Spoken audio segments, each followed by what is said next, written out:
Hello friends, मैं Aamir sir classes के साथ। जैसे कि आप जानते हैं, हम लोग कंटिन्यू जो एक सीरीज चला रहे थे और उसी के बीच में आपको बता दूं, स्टूडेंटों ने मुझे रिकमेंडेशन की है कि सर आप इन्फॉर्मेटिव लेक्चर बनाइए, मतलब कि फॉर एग्जाम, मतलब कि आपका फॉर एयरफोर्स के लिए। एयरफोर्स में जैसे कि आपका एयरमैन की जो पोस्ट होती है, जिसमें स्पेशल एक्स और वाई ग्रुप के लिए कंटिन्यू मेरे पास कमेंट भी आए, कॉल भी आए कि सर आप उसके ऊपर हमें इन्फॉर्मेशन दीजिए। तो आज मैं आपके सामने जो लेकर के आया हूं, तो स्पेशल हम एयरफोर्स की बात करेंगे और एयरफोर्स में किस प्रकार से आपका फ्यूचर सिक्योर हो सकता, एयरफोर्स है क्या, हम जानेंगे ये सब चीज़ें और इनके ऊपर बात भी करेंगे। तो आज मैं पहले आपको बता दूं कि आज हम बात करने वाले हैं एयरफोर्स एक्स और वाई ग्रुप के ऊपर। एयरफोर्स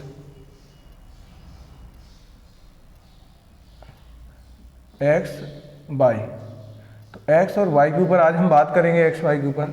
इससे पहले मैं आपको एक चीज़ बता दूं, एक्चुअल स्थिति क्या है कि जो एयरफोर्स का एग्ज़ाम है बहुत इंटरेस्टिंग है और बहुत ही अदर एग्जामों के कंपेयर में, अगर स्टेट के एग्जामों से कंपेयर किया जाए तो कोई कंपैरिजन नहीं है उसके कंपैरिजन में। वो ठीक है, एक पोस्ट है, वो एक कांस्टेबल लेवल की पोस्ट है, जैसे कि हमारे पुलिस में जो कहते हैं कांस्टेबल, आपका आर्मी में सोल्जर बोलते हैं, यहाँ पे एयरमैन बोलते हैं और नेवी में सैलर उसको बोलते हैं। अलग अलग जगह पे अलग अलग नाम दिए गए हैं, लेकिन एयरफोर्स में इसको एयरमैन के नाम से जाना जाता है। एक्स जो आपका है, एक्स आपका आएगा टेक्निकल पोस्ट और वाई में आएगा नॉन टेक्निकल पोस्ट। तो इसमें आपका आ जाएगा, ये होता है, ये तकनीकी पद कहलाते हैं या अतकनीकी पद कहलाते। मैं इस पर एक एक चीज़ पे डिस्कस करूँगा। आपका एक्स टेक्निकल पोस्ट है और वाई है ये नॉन टेक्निकल पोस्ट। तो टेक्निकल और नॉन टेक्निकल पोस्टों के बारे में जानने से पहले मैं आपको और बता दूं, ये इन्फॉर्मेशन इसके बारे में बताने क्या इंपॉर्टेंट है। अभी आपको पता है कि जब से कोरोना का टाइम पीरियड रहा, तो इसमें जितनी भी वैकेंसी जो स्टेट पुलिस की वैकेंसी आती थी या जो भी स्टेट के और अदर एग्जाम, चाहे वो सब इंस्पेक्टर का पोस्ट हो या चाहे वो पटवारी का हो, आरआई के लिए हो, वो सब वैकेंसी अभी रुका पड़ा है। और भी अदर एग्जाम देखेंगे स्टेट के, लेकिन सेंट्रल के जिस प्रकार से एग्जाम कंटिन्यू कंडक्ट हो रहे हैं, चाहे जितनी कंडीशन खराब रही हो आपकी। अभी हाल में आपका आईएएस का फाइनल रिजल्ट आया और इससे पहले और भी कंटिन्यू एग्जाम कंटिन्यू कंडक्ट हो रहे हैं। इससे पहले एनडीए का भी एग्जाम उनने अपने टाइम पे लिया था। और खुशखबरी एक और है कि एनडीए के लिए लड़कियों को भी एलिजिबिलिटी दे दी इस बार सुप्रीम कोर्ट ने, तो लड़कियां भी एलिजिबल हैं। अगर आप एनडीए के ऊपर लेक्चर चाहते हैं इन्फॉर्मेटिव, तो आप मुझे कमेंट करके बता सकते हैं और मैं उसके ऊपर भी एक लेक्चर लाऊंगा आपके लिए। जैसा आपका प्यार मिलेगा उसी हिसाब से हम लोग बात करेंगे। तो बात कर रहा हूँ मैं एयरफोर्स की। तो देखो यहाँ पे एयरफोर्स इंटरेस्टिंग क्या है इसमें, तो यहाँ पे जो आपकी पोस्ट रहती है, पहले मैं बेसिक इन्फॉर्मेशन दे दूँ। ये एयरमैन की, ये आपकी एयरमैन की लिए होती है। इसमें आपकी जो पोस्ट का नाम है वो आपका एयरमैन है। अब मैं थोड़ा सा इसके एग्जाम पे बात करूं कि एग्जाम का क्या रहेगा। तो यहां पे देखना एग्जाम। अब एग्जाम के ऊपर बात करूं तो आप इसमें देखिए जा कि ये हर 6 मंथ पे एग्जाम कंडक्ट होता है। इसका मतलब कि 1 ईयर में 2 टाइम्स हो जाता है। तो एक साल में 6-6 महीने पे करके, ये हर 6 महीने पे एग्जाम ही कंडक्ट होता है और ऐसे करके एग्जाम आपका हो जाता है एक साल में 2 बार। अब मैं एक्चुअली इसकी बात कर लूं कि जो ये होता है एग्जाम, तो इसका देखो 1 जनवरी से लेके 15 जनवरी तक नोटिफिकेशन आपका आ जाता है। इस ड्यूरेशन में आपका नोटिफिकेशन आ जाता है और 1 जनवरी से 15 जनवरी के बीच में नोटिफिकेशन यहाँ पे आने के बाद, और आपका 15 से 30 अप्रैल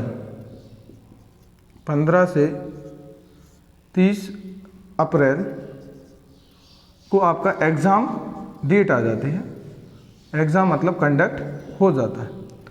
और यहाँ पे एक फिक्स है कि यहाँ पे, सॉरी यहाँ पे अप्रैल नहीं, मार्च है, मार्च में एग्ज़ाम कंडक्ट हो जाता है।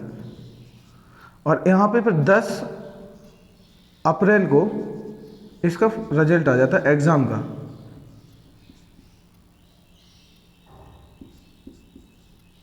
10 अप्रैल को इसका रिजल्ट आ जाता है जो आपने पेपर दिया होता है। जैसे ये एग्ज़ाम 3 फेज में होता है, मतलब कि इसके एग्ज़ाम के जो तरीके हैं फेज 3 है, 3 फेज में होते हैं। तो हम फेज 1 पे बात करेंगे,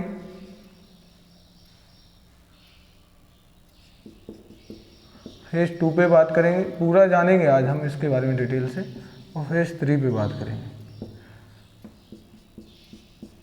फेज 1 में आपका एग्ज़ाम होता है, और एग्ज़ाम जो होता है अब ऑनलाइन हो गया ये प्रोसेस, पहले ऑफलाइन होता था, फॉर्म भी इसका ऑनलाइन भरता है, तो ऑनलाइन एग्ज़ाम होगा, ठीक है। और जिसमें आपके स्पेशली दोनों के अलग अलग हैं, एक्स और वाई के लिए मैं अलग से बात करूँगा। फिर सेकंड वाले में आपका जो होता है वो आपका इसमें आपका फिजिकल आ जाएगा, फिजिकल आपका फिजिकल आ जाएगा, और प्लस इसमें एबिलिटी टेस्ट रहते हैं। एबिलिटी टेस्ट का मैं ये बताऊंगा मतलब आगे क्या है। और लास्ट में आपका यहाँ पे इस वाले स्टेज में डॉक्यूमेंट वेरिफिकेशन, मतलब यहाँ पे फाइनल रिजल्ट आ जाएगा, यहाँ पे फाइनल रिजल्ट 3rd फेज में, और फिर आपको सिलेक्शन की लिस्ट पता चल जाएगी। मैं अभी एक एक फेज पे स्पेशली हम डिस्कस करेंगे। तो अभी हम यहाँ पे बात कर रहे हैं, वो बात कर रहे हैं हम इसके अभी। तो ये तो हो गया आपका पहला जो 6 मंथ की ड्यूरेशन में होता है, पहला 1 साल में एक बार एग्जाम होगा। सेकंड बार देखो जब इसकी सेकंड काउंसलिंग होती है, मतलब सेकंड रिजल्ट आता है, सेकंड एग्जाम मतलब नोटिफिकेशन इसका आता है, वो स्पेशल 1 से 15 जुलाई के बीच में, 1 से 15 जुलाई के बीच में आपका नोटिफिकेशन आएगा। इस सेकंड वाले का बता रहा हूं मैं, नोटिफिकेशन 1 से 15 जुलाई के बीच में यहाँ पे आपका नोटिफिकेशन आएगा। 15 से 30 सितंबर पे आपका आएगा यहाँ पे एग्जाम डेट, एग्जाम डेट हो जाएगी। और अप्रोक्स में अगर मैं बात करूं 10 अक्टूबर तक आपका रिजल्ट आ जाता है, रिजल्ट आ जाएगा, फेज 1 का रिजल्ट आ जाएगा। जो बच्चे ऑनलाइन पेपर दिए हैं उनका रिजल्ट आ जाता है यहाँ पे, फिर इसका भी प्रोसेस आगे है। तो इस प्रकार करके ये 6-6 महीने में एग्जाम कंडक्ट होता है।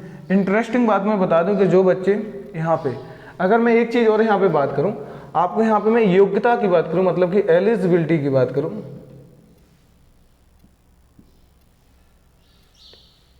एलिजिबिलिटी की बात करूँ तो एज की यहाँ स्पेशल मैं बात करूँ, एज आपकी रहेगी 16 से 16 to 20 ईयर।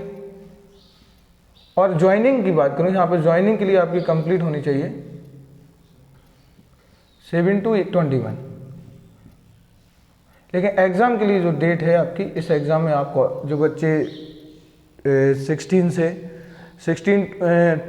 to 20 है, इनकी बिटवीन में एज है, तो वो एग्ज़ाम दे सकते हैं। और आप यहाँ सोच लीजिए कि जो बच्चे, और इसकी इम्पोर्टेंट पता है ना क्या, एलिजिबिलिटी में आपका यहाँ पे कंपलसरी 12th पास आउट होना चाहिए, 12th पास होना चाहिए, 12th पास होना चाहिए।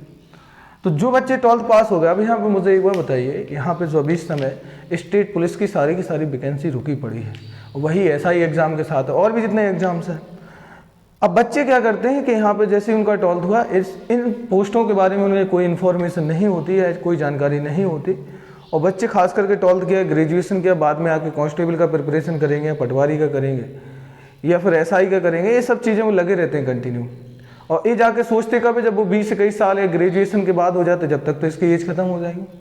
अब जो बच्चे 12वीं के बाद आए, और अगर उनको इस एग्ज़ाम के बारे में सही इन्फॉर्मेशन सही टाइम पे दे दी जाए, तो आप ये बताइए मुझे यहाँ पे कि 16 से 20 मतलब कि आपका 4 ईयर है, 4 ईयर है, 4 साल है।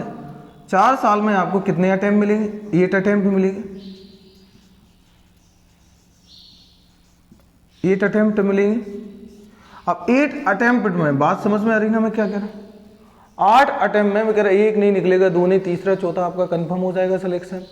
मतलब आप 16 से देना स्टार्ट करेंगे, 17, 18 या 19 तक हो जाएगा आपका फाइनल सिलेक्शन, और एयरमैन बन के आ जाएंगे। सैलरी भी अच्छी ठीक ठाक है, अलाउंसेस बहुत तगड़े हैं, कंपेयर करूँ स्टेट जॉब से तो बहुत ही बेहतर है, क्योंकि फैमिली का लाइफ स्टैंडर्ड, एजुकेशन, अभी बात करूँगा इन सब चीज़ों पे, यहाँ पे अलाउंसेस वगैरह हर चीज़ पे मैं बात करूँगा। तो यही मैं आपको यहाँ बताना चाहता हूँ, जो तुम लोग मुझसे बार बार पूछ रहे थे कि सर बताइए। तो यहाँ पे इसका बताने का पर्पज़ मेरा यही है कि आपको यहाँ पे जो जानना है कि जो बच्चे स्टेट पुलिस के लिए या स्टेट एग्जाम्स के लिए प्रिपरेशन कर रहे हैं, अगर वही बच्चे, अब यहाँ पे क्या होगा, अगर आपको यहाँ मौका मिल जाता, अचीवमेंट मिल जाता है और सिलेक्शन हो जाता, बेस्ट है। मान लीजिए बाय द वे नहीं होता अगर किसी का सिलेक्शन, फिर देखो इसी के साथ जो बच्चे मैथ्स से होंगे तो आपका एनडीए का एग्जाम है जो कंटिन्यू दे सकते, वो भी 16 to 90 के बीच में है। एनडीए के बाद आप सीडीएस कंटिन्यू दे सकते जो 18 से मतलब कि 24 के बीच में है।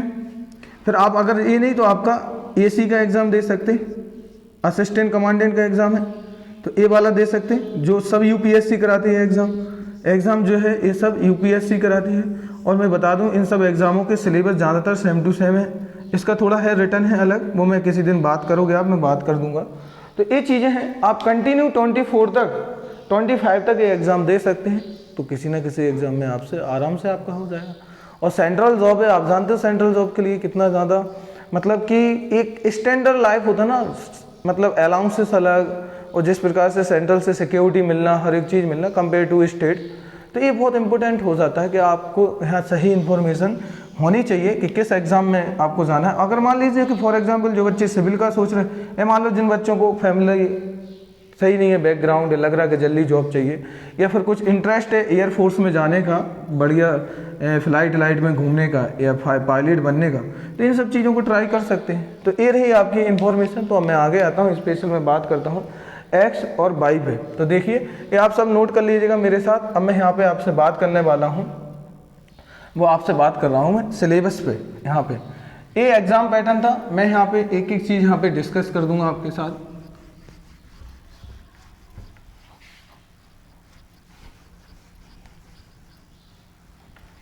अब देखिए यहाँ पे ये रहा आपका एक्स और ये रहा आपका वाई। अब मैं स्पेशल इसकी में सिलेबस की बात कर रहा हूँ और एग्जाम पैटर्न की बात कर रहा हूँ।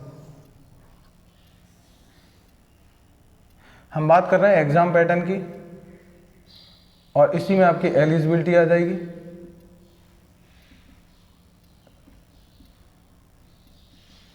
दोनों चीजें हम डिस्कस कर लेंगे।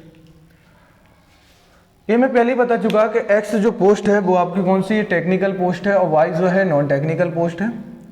अब एक्स टेक्निकल और नॉन टेक्निकल का मतलब क्या है, वो बच्चे जिनने, इनके लिए मैं एलिजिबिलिटी की बात कर रहा हूँ, वो बच्चे जिनका पीसीएम से 12th है, पीसीएम फिजिक्स केमिस्ट्री मैथ, जिन बच्चों का फिजिक्स से मतलब कि मैथ से 12th किया है वो बच्चे एक्स ग्रुप के लिए एलिजिबल होंगे।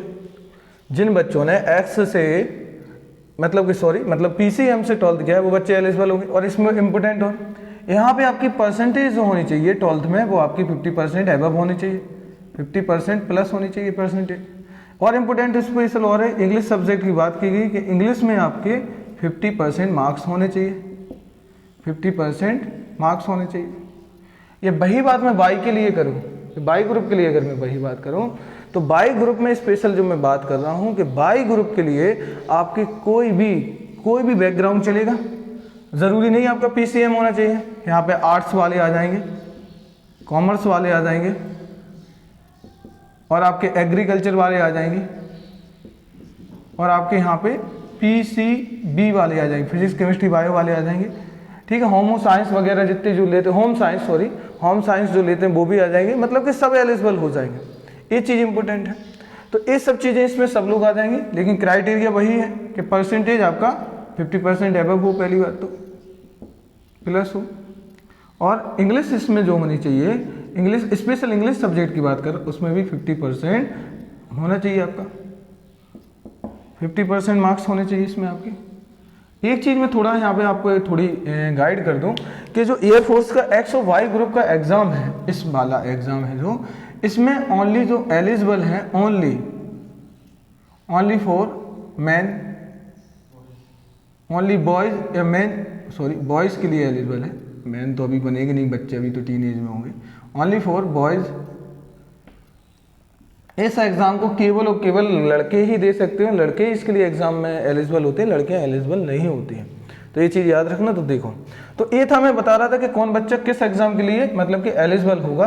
तो एक्स के लिए आएगा, स्पेशली इसमें आएगा पीसीएमबी, बस एक ही सब्जेक्ट का क्राइटेरिया है, जिसका फिजिक्स केमिस्ट्री मैथ है वही एक्स के लिए अप्लाई करेगा।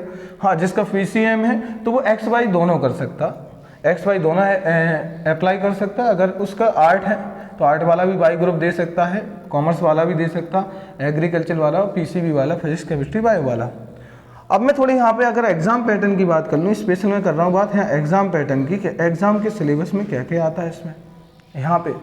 तो यहाँ पे वही हमें बात करनी, तो यहाँ पे देखो क्या मिलेगा, इंग्लिश मिलेगा आपको पहला, फिजिक्स मिलेगा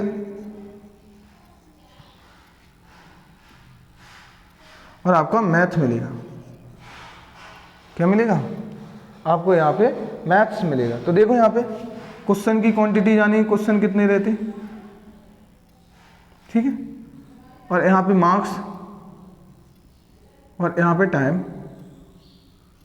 अच्छी तरह से देख लेना ये चीज़ थोड़ी, क्योंकि जितने भी इससे पहले जो लेक्चर पढ़े हैं या डले हुए हैं यूट्यूब पे, किसी ने इतना ज़्यादा फुल इन्फॉर्मेशन नहीं दे के रखा, या बहुत ही कम लोग दे के रखे हैं। तो मैं इसलिए आया, और ज़्यादातर स्टूडेंटों को जब रिकमेंडेशन हुई तो मैं ऐसे ही सोच रहा था कि आपको मैं उसके बारे में फुल इन्फॉर्मेशन दे दूँ, एक एक, कि आपका कोई डाउट ना बचे। अगर आप बोलोगे तो लेक्चर स्टार्ट करने के लिए मेरे पास फैकल्टी है, मैं लेक्चर स्टार्ट करवा दूंगा, फ्री आपको क्लास मिलेंगी, कोई फ्री ऑफ कॉस्ट है, कोई भी वो नहीं रहेगा।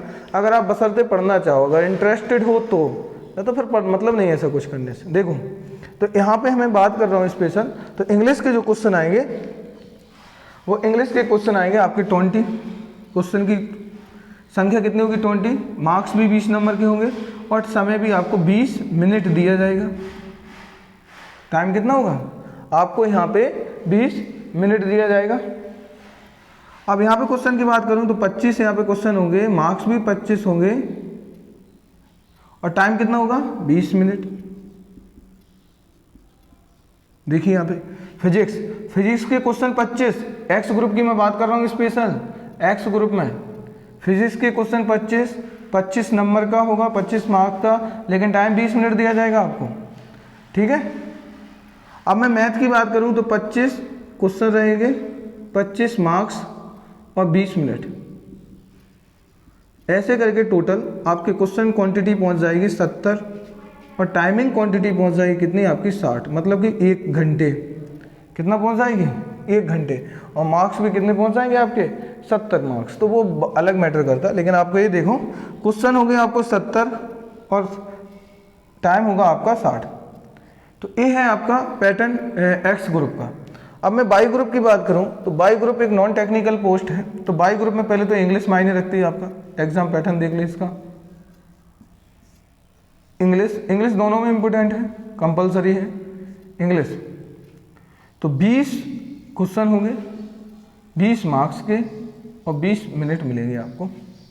फिर मैं करूँ एक रागा करके आएगा, रागा, ठीक है। तो ये आपका इसमें जो स्पेशल टाइम रहेगा, ये यहाँ पे क्वेश्चन आपके यहाँ पे रहेंगे आपके 25, सॉरी क्वेश्चन 30, क्वेश्चन रहेंगे आपके 30 और आपके क्वेश्चन यहाँ पे 30 रहेंगे और मार्क्स भी यहाँ पे आपके 30 रहेंगे और आपका यहाँ पे टाइमिंग रहेगी 25। तो ये आपकी मिनट है। ऐसे करके आपको 45 मिनट दिए जाएंगे और कितने क्वेश्चन के लिए 50 क्वेश्चन के लिए, 50 क्वेश्चन के लिए। तो देखो यहाँ पे मैं यहाँ पे जो आपको बताना चाहता कि एक्स और वाई ग्रुप में जो आपको सिलेबस में जो पढ़ना है, तो रागा का मतलब यहाँ पे क्या मैं बता दूँ, रीजनिंग एबिलिटी, जर्नल अवेयरनेस।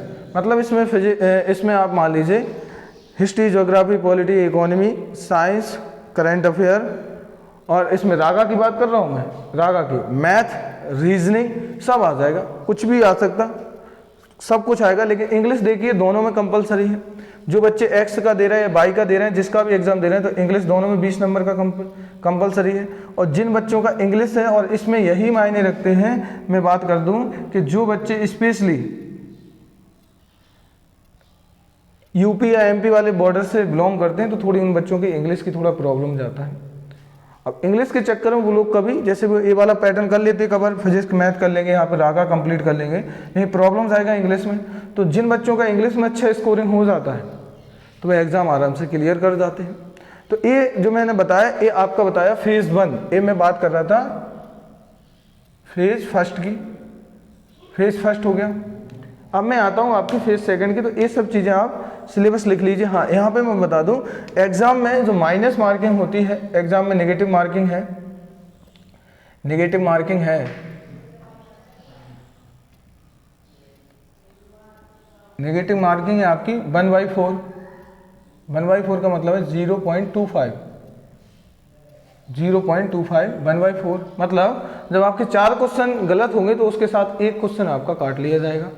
मैं बात कर लूँगा ये सब चीज़ों पे, तो ये याद रखना, क्योंकि ये आप देखिए सिलेबस कितना सिंपल है, स्वीट है, बहुत सिंपल इंग्लिश आती है, मैं बता दूं आपको। और रीजनिंग यहाँ पे, इसमें मैं एक एक चीज़ डिस्कस कर दूंगा अलग से, सिलेबस पे अलग से टॉपिक बना दूंगा। इसमें आपको ज़्यादातर फोकस करना है बाई ग्रुप में, तो ज़्यादातर आपको करना है यहाँ पे रीजनिंग पे फोकस, रीजनिंग पे, क्योंकि रीजनिंग के 18 से लेके 20 क्वेश्चन आते हैं। ठीक है, अब बचा जीए, इतना मिलता नहीं, क्योंकि मैथ के भी 3-4 क्वेश्चन रहे ना, इतना ज़्यादा रहता नहीं, मैथ है 4 या 5 क्वेश्चन इतना रहता है, मैं और जीएस के 7 से 8 क्वेश्चन। अब इम्पोर्टेंट है कि बच्चे क्या करते हैं, एकेडमी वाले या टीचर कोई एडवाइस देगा, पूछेंगे सर एक्स वाई की तैयारी करना, तो उनको बच्चे, इस टीचर क्या करेंगे, जीएस को आप पढ़ लो, हिस्ट्री ज्योग्राफी पॉलिटी आप पढ़ लीजिए, एक क्वेश्चन नहीं मिलने वाला, क्योंकि इसका जो स्टैंडर्ड है जीएस का, आप कुछ भी नहीं, एग्जाम के लास्ट करंट अफेयर पढ़िए, पूरे स्टेट के मिनिस्टर, चीफ मिनिस्टर्स हैं, गवर्नर हैं, और वहाँ के नेशनल प्ले, मतलब उनके राष्ट्रीय खेल, मतलब उनके राज्य के खेल कौन कौन से, ये मतलब सिंपल स्वीट क्वेश्चन आते हैं, जीएस का नहीं है। अगर आप ना भी पढ़ेंगे तो आपका इस एग्जाम में आराम से 3-4 क्वेश्चन सही कर जाएंगे। नहीं, आपकी मेन स्कोरिंग रीजनिंग की और दूसरी है इंग्लिश की, इस पर वर्क करना है, आपका एग्जाम क्लियर हो जाएगा। मैं बता दूं पिछली बार का कट ऑफ आपका रहा था 39.5 या ऐसे ही अप्रोक्स में रहा था। अब आप सोचो 20 नंबर की इंग्लिश कर लीजिए सही, और 20 नंबर का आपका रीजनिंग, बस आपका सिलेक्शन हो जाएगा, आप कट ऑफ के अंदर हो, आपको अलग से कुछ करना ही नहीं, सिंपल स्वीट है। अब मैं करूँ यहाँ पे फेज 2 की बात, तो देखिए आप लिख लीजिएगा, अब मैं यहाँ पे फेज 2 की बात कर रहा हूँ।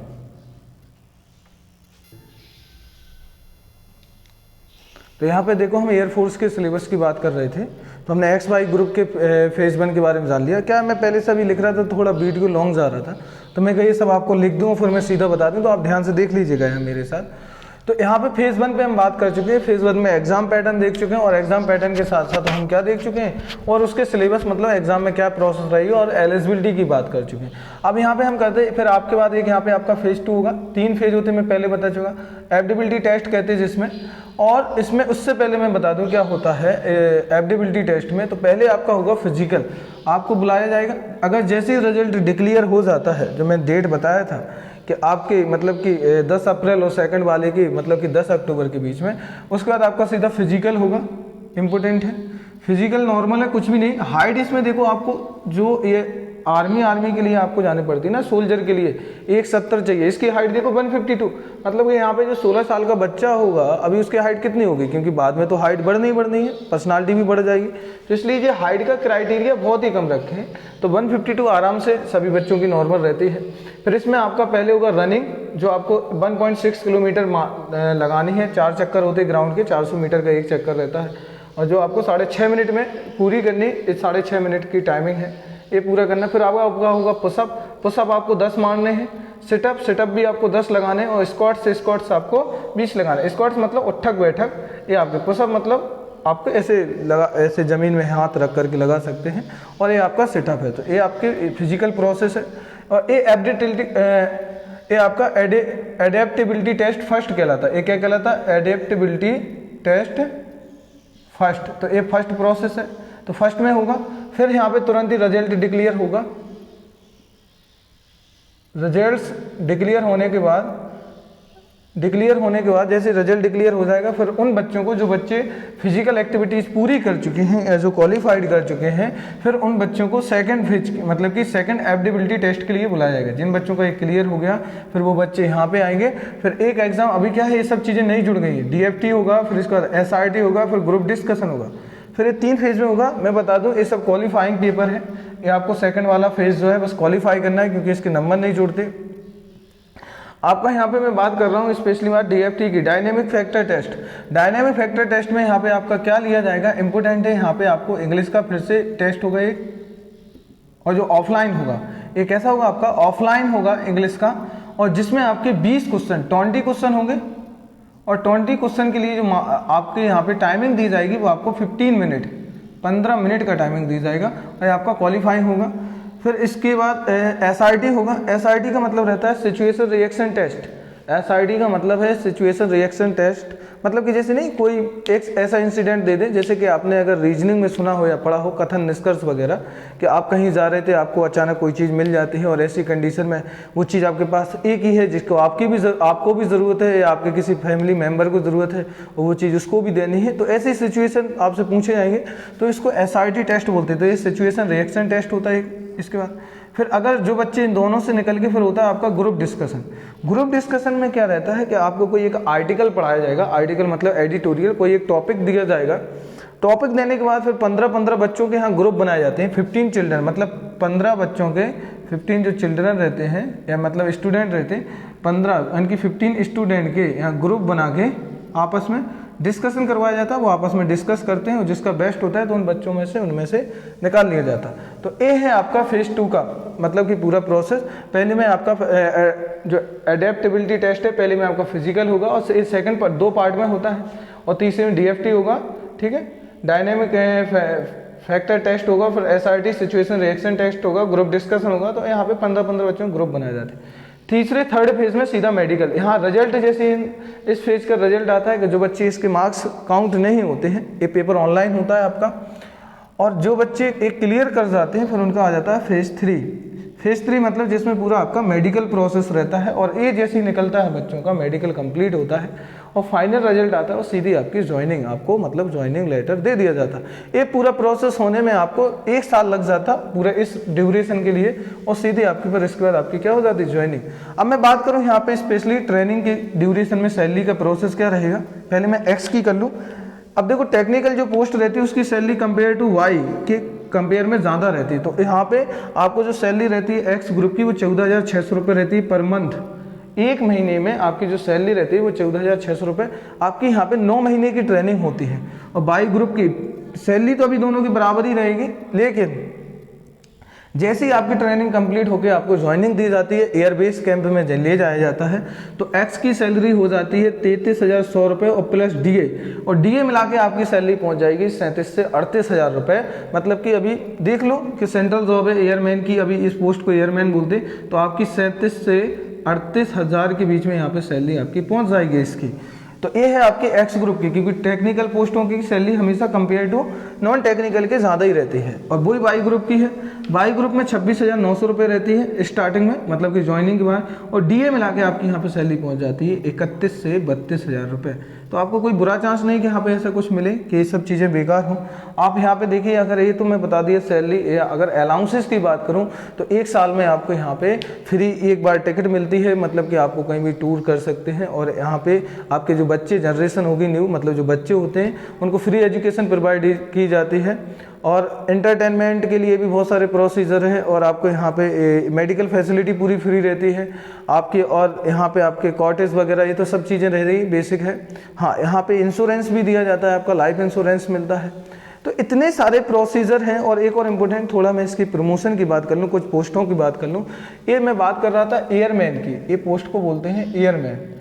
जब आप एयरमैन से सिलेक्शन होकर जाता है, आप तुरंत ही जो प्रमोशन होगा ये एयर क्राफ्ट मैन पे जाएंगे, सेकंड वाली लीडिंग एयर क्राफ्ट मैन होगी, थर्ड होगी कॉर्पोरल, और फिफ्थ पे पहुंच जाएंगे सार्जेंट पे।